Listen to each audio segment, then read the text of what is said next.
이에 바리새인들이 가서 어떻게 하면 예수를 말의 올무에 걸리게 할까 상의하고 자기 제자들 헤롯 당원들과 함께 예수께 보내어 말하되 선생님이여 우리가 아노니 당신은 참되시고 진리로 하나님의 도를 가르치시며 아무도 꺼리는 일이 없으시니 이는 사람을 외모로 보지 아니하심이니이다. 그러면 당신의 생각에는 어떠한지 우리에게 이르소서. 가이사에게 세금을 바치는 것이 옳으니까 옳지 아니하니까 하니 예수께서 그들의 악함을 아시고 이르시되 외식하는 자들아 어찌하여 나를 시험하느냐. 세금 낼 돈을 내게 보이라 하시니 데나리온 하나를 가져왔거늘 예수께서 말씀하시되 이 형상과 이 글이 누구의 것이냐. 이르되 가이사의 것이니이다. 이에 이르시되 그런즉 가이사의 것은 가이사에게 하나님의 것은 하나님께 바치라 하시니 그들이 이 말씀을 듣고 놀랍게 여겨 예수를 떠나가니라. 하나님의 말씀입니다. 하나님께 감사합니다. 바리새인들이 어떻게 하면 예수를 올무에 걸리게 할까? 이것은 비단 바리새뿐 아니라 사두개인들, 헤롯 당원들 다 예수를 적대시하는 모든 사람은 구실을 찾고 있었습니다. 어떻게든지 예수를 걸려 넘어지게 하여 그를 해치고자 하는 마음으로 계속 주시하고 골몰하고 또 꾀를 모았던 차에 저들이 한 가지 아이디어가 떠오른 것입니다. 그것이 이제 우리가 알고 있는 22장의 흐름 안에서 계속 전개되는 맥락입니다. 복음을 기록한 마태는 이와 같은 사건들을 계속 기록하면서 예수님을 둘러싼 저들의 관계가 얼마나 치밀하고 당시의 난제, 가장 어려웠던 논쟁거리를 들고 와 그것이 예수님이 뭐라 대답하시든 예수님을 걸러지게 할까 하는 구실로 삼고자 했던 것이죠. 예수님의 대답이 어느 쪽에 치우치든 또는 대답을 못하게 되는 상황이든 결국 그 모든 것은 예수를 어쨌건 제거하거나 아니면 예수를 하나님 나라에 하나님께 보내신 선지자가 아니다라는 사실로 결과만 나오면 되는 것이었습니다. 그 중에 이제 우리가 보고 있는 가이사에게 세금을 바치는 논쟁거리가 나오죠. 이것은 유대인들에게는 뜨거운 논쟁거리죠. 세금을 안 낼 수는 없어요. 로마의 압제하에 있으니까 로마가 세리를 다 관리로 삼아 다 세금을 걷어가는 일을 할 테니 안 내고는 못 삽니다. 근데 하나님 앞에서 이제 이것이 우리가 정당한 세금을 내는 것인가 아니면 하나님 앞에서 못할 일을 하는 것인가 이런 문제에 대한 논쟁이 있었던 것이죠. 그러니까 그 당시에 로마의 황제 임명을 받아 총독 비슷하게 왕은 아니라 지배력을 갖고 있었던 이제 헤롯 안티파스 본붕 왕이죠. 그 무리들은 세금을 걷어야 또 로마에 갖다 바치고 자기들도 누리고 있는 기득권을 유지할 수 있으므로 저희들은 이 현상이 유지되길 바라죠. 따라서 저들은 어떠한 논리로 어떻게 하든 세금을 바친 것이 옳다라고 하여 세금 바친 일을 도모하고 그 행위에 대한 정당성을 부여하고자 합니다. 로마의 지배 아래 있으면서 로마의 세금을 바치지 않고는 어떻게 견딜 수 있겠는가? 그렇게 되어지면 만일 바치지 않게 되면 로마의 폭정이 가해지고 우리는 다 더 큰 곤란을 얻게 될 것이다. 라는 이제 논리도 가능할 것입니다. 따라서 이거는 악이다 할지라도 차선적이다. 더 큰 악을 피하기 위한 차선적 악이다. 라고 논리를 세워서라도 달릴 것입니다. 어쨌건 저들은 세금 정치에 따른 일들에 대한 정당성 확보를 그렇게 차선책 악이다 얘기를 하던 아니면 저들이 법이란 이름으로 준법적 내용을 들어서 강요하던 저들은 세금을 걷어갔습니다. 그런데 이제 문제는 유대인들은 이제 세속 사회가 아니고 이제 하나님을 예비하는 자들로 저희들이 자처하고 있었고 또 그렇게 하나님의 율법이 주어진 자들이기 때문에 그들은 오직 하나님만을 섬겨야 되는데 세금을 내는 일이 우상숭배요 아니면 다른 신을 섬기는 것 같은 행위 아니냐라는 질문이 나온 거죠. 로마 황제를 신으로 섬기는 일과 같은 것이 된다. 세금을 바치는 것이. 이러한 이제 종교적 영적인 부담이 늘 있고 이 문제 때문에 답을 구하고 있었던 것이죠. 그래서 이제 세상 각각의 사람들이 이제 편이 갈라지게 되어집니다. 기득권 세금을 내야 한다라는 쪽과 이건 까름직하다. 어떻게 하면 안 낼 수 있을까? 그래서 이제 방법을 여러 가지로 찾아요. 이제 그러나 세금을 안 내는 것이 옳다라는 종교적 신념에 대한 일반적 정서와 세금을 내야 한다는 두 가지 사이에 양당 간의 태길은 답하기가 좀 어려운 것이죠. 예수님께서 이제 하나의 개인으로서야 본인이 어떤 답을 처한다 쳐보십시다. 그러나 그것이 메시아임을 다른 사람들에게 기대를 한번 갖고 있는 분이 답을 어떻게 하나 보자 이렇게 되는 것이죠. 예수님께서 세금을 내야 한다라고 말한다면 대중의 이반이 생길 거예요. 더 이상 하나님께서 보내신 자를 볼 수 없다라는 이제 신학적 논리가 생기고 대중과 분리시킬 수가 있습니다. 대중과 분리시키게 되어지면 예수님을 처치하는 것은 간단한 문제예요. 그러니까 예수님을 해치고자 하는 저들의 목적에 아주 유리한 환경이 만들어지게 되어지죠. 만일 내지 않아야 한다 그러면 또 반역죄, 로마의 제국의 반역죄로 예수님을 처단할 구실이 생기는 거죠. 그것도 좋은 일이죠. 예수님께서는 이와 같은 질문은 선택적 질문같이 주어지기 때문에 아주 곤란한 압박을 받게 되어지는 것입니다. 근데 예수님은 매우 특이하게 대답하셨어요. 데나리온을 먼저 달라 이렇게 말씀하셨습니다. 세금 낼 돈을 보이라는 것인데 세금 낼 돈을 보이라니까 데나리온을 갖고 왔습니다. 예수님께서는 저들의 질문의 의도를 아시고 18절에 이르시기를 외식하는 자들아 어찌하여 나를 시험하느냐 그랬습니다. 예수님은 저들의 의도를 다 아시는 거죠. 그래서 이제 지혜로운 답변을 보셔요. 세금 내는 돈인 데나리온을 가져왔는데 데나리온을 가만히 보면 로마의 은전이에요.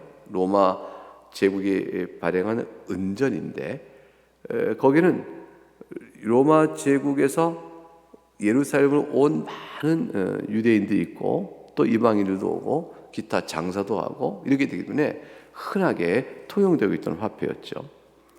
동전을 이렇게 보니까 이 동전에 우리도 다 뭐가 새겨져 있잖아요. 금액 규모도 써 있고 새겨져 있는데 그 동전 형상에 쓰여 있는 글과 형상은 누구의 것이라고 주님이 물으십니다. 헤롯 당원들은 저자가 그 형상과 글을 멸시하거나 그 동전에 있는 형상과 글 보고 뭐라고 금지시키거나 이거를 탓하거나 뭐라고 한다면 이 동전은 황제가 그려 있는 걸 다 아니까요. 그러면은 자원을 기세를 보인 것이죠. 바리새인들은 그 세금을 내려가면 동전에 그려 있는 황제 형상을 보고도 내라고 하니까 트집을 잡을 만한 일이 생긴다. 이렇게 1계명과 2계명을 어긋나게 하는 것이다 라는 식의 트집을 잡을 수 있게 된 것이죠. 마침 그 데나리온에는 황제의 얼굴이 그려져 있는데 예수님 당시에는 티베리우스 황제 시대에 데나리온을 보면 황제의 얼굴이 그려 있고 그것도 거기에 대제사장이라고 이제 또 써 있어요. 로마 황제는 대제사장이라고 일컬어졌습니다. 폰티펙스 막시무스. 이거는 요 호칭은 로마의 교황에게 붙여져요. 로마 교황에게. 교황이 이제 다리를 놓는 사람. 그럼 대제사장, 다리 놓는 사람. 폰티팍스라는 말은 다리 놓는 사람이라는데 막시무스는 크다는 뜻이에요. 그러니까 제일 큰 다리 놓는 사람. 무슨 다리를 놓겠어요? 하나님과 신과 인간 사이에 다리를 놓는 사람. 그래서 제사장이라는 이름이 되어지는 것인데 그런 위치에 이제 황제가 있어요. 황제가 스스로 신이다 자처하고 신과 인간 사이를 다뤄놓는 사람 이렇게 되니까 굉장히 신학적인 입장에서 보면 이게 우상적인 성격이 있다라고 판단할 수 있는 것이죠. 예수님께서 데나리온을 가져오라 하는 것은 잘한 선택이 아닌 것 같은 거예요. 그걸 왜 쓸데없이 가져오라고 하셔서 여기 곤란함을 겪으실까? 근데 예수님의 지혜는 다른 데 있었습니다. 데나리온을 가져오라고 하시고 이 데나리온이 경제를 움직여가는 통용되는 화폐라면 경제 질서를 장악하고 그것을 결정하고 통용해가는 지배력, 그 권세는 세상에 있는 임금인 황제에게 있다라는 사실 주님이 말씀하시는 거예요. 따라서 그 황제의 통치를 인정하여 경제 활동을 한다고 해서 그 로마 황제의 통치를 인정한다고 해서 그것이 하나님을 공경치 않는 일이 아니라는 사실을 깨우쳐주고 있으시죠. 이게 나라를 구별하시고 있는 거죠. 세상 나라를 움직여가는 왕권을 가진 자의 통치적 성격과 그것에 따른 일, 그것에 따른 질서, 그리고 하나님 나라가 이루어지는 질서. 그래서 하나님께서 왕으로 통치하신 것은 세상에 속한 것이 아니다라는 걸 주님이 일찍이 나중에 빌라도에게 일깨워 주신 것처럼 이 세상 나라의 질서와 하나님 나라의 혼동이 있어서 나온 난제라는 사실을 주님이 풀어주시는 것이죠. 그러므로 하나님 것은 하나님에게 돌리고 가이사 것은 가이사에게 돌리라 이렇게 되어진 것입니다. 세속의 질서가 하나님 나라에 충돌되는 것은 우상을 만들어 시민법으로 섬겨라 그런 충돌이 되어지는 것이에요. 그리고 시민법을 만들어서 예배를 못 드리게 한다. 그럼 이건 이제 하나님 나라와 충돌되어지는 일이에요. 그러나 하나님을 예배하고 하는 일에 충돌되지 않고 자연법적 차원에서 또 다스려가는 도덕적 통치라든가 인간의 삶을 융통하게 움직이는 경제활동에 행하는 모든 일, 그 돈을 가지고 권력을 잡는 일, 이 모든 일은 세상 나라가 하는 일이란 말이죠. 그것은 로마의 세금 바치냐 안 바치는 문제는 지금 로마의 압제 아래에 있는 유대 입장에서는 따라야 할 법일 수밖에 없는 것이죠. 주님은 이제 바로 그렇게 자연법에 기초한 세상 나라와 하나님 말씀에 기초한 하나님 나라의 혼동이 있지 않도록 그걸 가려냄으로 인해서 답을 지혜롭게 하신 것입니다. 그러니까 우상을 섬기는 일로 나간다면 아니 될 것이나 그러나 그런 일이 아니라면 아닌 것이다 라고 말씀해 주신 것이죠. 결국 오늘 본문의 말씀을 통해서는 우리가 보는 것은 예수님을 어떻게든지 걸고 넘어지려고 하는 저들의 계략이 지혜 없음에서 오는 계략이죠. 이거야말로 예수님을 넘어뜨리기 딱 좋은 것이다 싶었지만 그들의 하나님 말씀도 모르고 네가 그 뜻도 모르기 때문에 하는 것이다 라는 뒤에 부활과 관련된 지적에서 나오듯이 저들 하나님께서 세우신 이 창조와 다스린 질서에 대한 이해가 부족했습니다. 현저히 왜곡됐죠. 그래서 알지 못함으로 하는 것이었다를 알 수 있습니다. 결국 이제 오늘 본문을 통해서 우리가 살펴볼 주요 초점은 특히 처음부터 관철되는 것은 바리새인과 헤롯 다원들이 같이 힘을 모았다는 사실이 눈에 띕니다. 바리새인과 헤롯 다원은 결이 다른 사람이에요. 함께 어울릴 수 없는 사람입니다. 하나님의 율법을 잘 지킨다라고 가르치며 그걸 통하여 의를 이루어 주의 나라를 이룰 것이다 생각하는 바리새인들과 세속적 권력에 부터 자신의 관심을 세상에 두고 있는 헤롯 당원들과는 본래 같은 부류가 아니죠. 그런데 그리스도를 대적하는 일은 한 마음이 되어집니다. 이것은 굉장히 우리에게 중요한 의미를 주는데 세상이 다 교회를 반대하고 세상이 다 복음을 핍박하며 세상이 다 그리스도를 반대하는구나 이런 상황이 온다 할지라도 그렇기 때문에 혹시 우리가 틀린 게 아니야? 이 진리가 아닌 거 아니야? 이런 식의 위축감이 올 수가 있어요. 근데 그렇지 않다는 것이죠. 그게 아니다. 왜냐하면 세상은 서로 갈등과 대립과 반목이 있어도 하나의 진리이신 그리스도를 대적하는 일은 하나가 되어버립니다. 그것이 세상입니다. 따라서 우리는 세상 세력의 크기나 힘, 연합된 힘을 두려워할 것이 아니다. 저들은 그리스도에 반대하기 위해서는 서로 간의 갈등이 있어도 대립해도 하나로 합친다 라는 사실 우리가 오늘 본문에서 하나 생각해 볼 수가 있고요. 그 다음에 이제 또 하나는 세상 나라의 법 질서를 지키는 것과 하나님 나라를 따라 시민으로 사는 것이 각각 갈등 관계에 항상 있는 것이 아니다.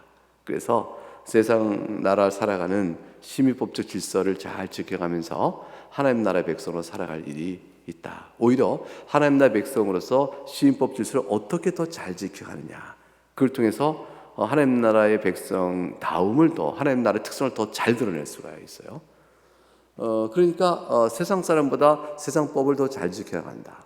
이 시인법에 여러 질서와 도덕법이 있는데 그런 것들을 잘 지켜간다. 근데 하나님 나라의 백성이 더욱 잘 지킨다. 이걸 통해서 하나님 나라도 잘 드러낼 수 있는 것이죠. 그래서 영역의 차이, 하나님 나라와 이 자연법에 기초한 이 나라와의 삶에 대한 이해 차이를 구별해 가져야 될 것이다.